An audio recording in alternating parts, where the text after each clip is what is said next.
Bismillahirrahmanirrahim. Assalamualaikum warahmatullahi wabarakatuh. Syukur alhamdulillah kita masih bisa berjumpa kembali di channel ini.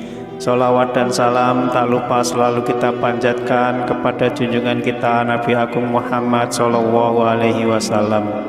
Allahumma sholli ala Sayyidina Muhammad wa ala ali Sayyidina Muhammad. Doa saya semoga kita semua selalu dalam lindungan Allah Subhanahu wa Ta'ala, selalu diberikan kesehatan, dilapangkan rezeki, dipanjangkan umur, serta dimudahkan dalam segala urusan.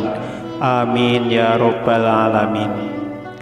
Pemirsa beriman yang dirahmati Allah, sholat dengan pahala sempurna merupakan dambaan setiap muslim. Sebab dengan sifat sholat yang seperti itulah seseorang bisa merasakan pengaruh yang luar biasa, yaitu mencegah diri dari perbuatan keji dan mungkar.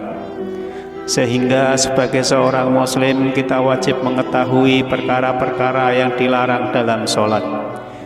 Karena perbuatan-perbuatan ini bisa mengurangi kesempurnaan pahala sholat seseorang meskipun tidak membatalkannya. Agar sholat kita diterima Allah Subhanahu wa Ta'ala, maka sebaiknya kita mengetahui perbuatan-perbuatan apa saja yang dilarang dalam sholat. Berikut ini 10 perbuatan yang terlarang dalam sholat yang tidak boleh kita lakukan. Tapi sebelum kita lanjutkan, saya mohon dukungan kepada semua pemirsa untuk like, subscribe, dan share video ini supaya channel ini bisa berkembang dan bermanfaat untuk banyak orang. Perbuatan-perbuatan yang dilarang dalam sholat yang pertama adalah mengarahkan pandangan ke atas. Hal ini berdasarkan hadis Rasulullah SAW. Hendaklah suatu kaum itu memilih berhenti mengarahkan pandangannya ke arah langit ketika berdoa dalam sholat, atau pandangan mereka tidak kembali pada mereka. Hadis riwayat Muslim nomor 229. Imam Nawawi rahimahullah mengatakan larangan ini sangat keras. Bahkan para ulama telah sepakat akan keharamannya. Syarah Sahih Muslim 2 nomor 271. Yang kedua, menoleh tanpa ada keperluan. Menoleh apabila ada keperluan maka diperbolehkan. Namun jika menolehnya tidak ada hajat, maka hal ini dilarang karena merupakan perampokan dari setan pada seseorang yang sedang sholat. Ibunda Aisyah radhiyallahu anha bertanya kepada Rasulullah Shallallahu Alaihi Wasallam mengenai hal tersebut. Lalu beliau menjelaskan itu merupakan bentuk pencurian yang dilakukan setan pada seseorang yang sedang sholat. Hadis riwayat Al-Bukhari nomor 751. Yang ketiga, membunyikan jari-jari tangan. Perbuatan ini sering kita temui pada seseorang yang sedang sholat, yakni menggerak-gerakkan jari jemarinya sehingga mengeluarkan suara. Ini termasuk perbuatan yang sia-sia yang sepatutnya tidak dikerjakan seorang muslim ketika sholat. Apabila membunyikan jari-jari terlalu sering, maka haram hukumnya. Namun jika kadangkala saja, maka hal ini dibenci. Hal ini bersumber dari Syu'bah, mantan budak Ibnu Abbas radhiyallahu anhu. Dia menceritakan, saya sholat di samping Ibnu Abbas, lalu aku gerakkan jari-jariku sehingga menimbulkan suara. Tatkala selesai sholat, ia langsung menegurku, engkau membunyikan jari-jarimu, padahal engkau sedang sholat. Hadis riwayat Ibnu Abi Syaibah nomor 234 dan dihasankan oleh Syekh Al-Albani dalam Al-Irwa nomor 99. Yang keempat, menguap berkali-kali. Hal ini tidak boleh jika dilakukan terus-menerus, karena apabila kita menguap hendaknya menahannya dengan menutup mulut dengan menggunakan tangan dan tidak membiarkan terbuka lebar sehingga setan dengan leluasa masuk ke dalamnya. Hal ini berdasarkan hadis Abu Hurairah radhiyallahu anhu bahwasanya Nabi Shallallahu alaihi wasallam bersabda, menguap dalam sholat itu dari setan. Maka apabila salah seorang di antara kalian menguap, hendaknya kalian menahan semampunya. Hadis riwayat Al-Bukhari nomor 3289 dan hadis riwayat Muslim nomor 2994. Yang kelima, memejamkan mata. Jika memejamkan mata diniatkan supaya semakin mendekatkan diri kepada Allah, maka ini terlarang. Namun apabila tidak diniatkan untuk mendekatkan diri kepada Allah, maka hal ini dibenci karena menyelisihi sunnah. Ibnul Qayyim rahimahullah berkata, bukanlah termasuk petunjuk Nabi Shallallahu alaihi wasallam memejamkan mata ketika sholat. Dalil yang menunjukkan hal ini adalah bahwa Rasulullah Shallallahu alaihi wasallam membentangkan tangannya ketika sholat gerhana karena beliau ingin meraih setangkai anggur tatkala melihat surga. Demikian juga ketika beliau melihat gerakan dan wanita pemilik kucing serta melihat perisai yang berada di dalamnya.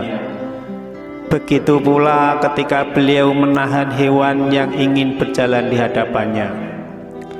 Lantas beliau Ibnu Qayyim rahimahullah menyebutkan beberapa hadis yang menguatkan perkataannya. Kemudian berkata, maka dari hadis-hadis ini dan setelahnya dapat diambil faidah bahwasanya beliau Shallallahu alaihi wasallam tidak memejamkan mata ketika sholat. Yang keenam, membentangkan lengan di atas lantai ketika sujud. Karena sujud seperti ini laksana anjing ketika berbaring. Hal ini dilandasi sabda Nabi Shallallahu alaihi wasallam, seimbangkanlah kalian ketika sujud dan janganlah kalian bentangkan kedua lenganmu seperti anjing. Hadis riwayat Al-Bukhari nomor 823 dan Muslim nomor 493. Dan sebagai orang muslim kita tidak diperbolehkan menyerupai perbuatan hewan. Oleh karena itu tidak selayaknya seseorang membentangkan lengan di atas lantai, karena yang diperintahkan adalah mengangkat kedua siku. Yang ketujuh, merapikan baju ketika sujud. Maksudnya mengumpulkan dan menahannya agar tidak terurai di tanah. Dan masuk dalam larangan ini merapikan ujung lengan baju atau celana. Hal ini berdasarkan hadis yang bersumber dari Ibnu Abbas radhiyallahu anhu. Ia berkata, Nabi Shallallahu alaihi wasallam diperintah untuk sujud di atas 7 tulang dan dilarang dari merapikan rambut serta pakaian ketika sholat. Hadis riwayat Al-Bukhari nomor 809 dan Muslim nomor 490, dan ini adalah lafaz Muslim. Yang kedelapan, sujud di atas suatu benda yang tinggi bagi orang yang sakit. Orang yang sakit apabila masih mampu sujud di atas lantai, maka ia wajib melakukannya. Namun bila ia tidak mampu, maka cukup berisyarat dengan kepala dan tidak wajib baginya meletakkan bantal atau semisalnya untuk sujud di atasnya. Suatu saat Rasulullah Shallallahu alaihi wasallam pernah mengunjungi salah satu sahabatnya yang sedang sakit.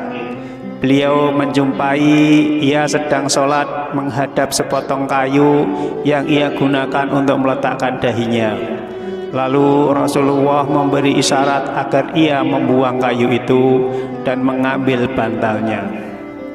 Kemudian Rasulullah SAW bersabda, jauhkan bantal tersebut darimu. Jika engkau mampu sujud di atas tanah, maka lakukanlah. Namun jika tidak mampu, maka cukupkanlah menggunakan isyarat dan jadikanlah sujudmu lebih rendah dari rukukmu.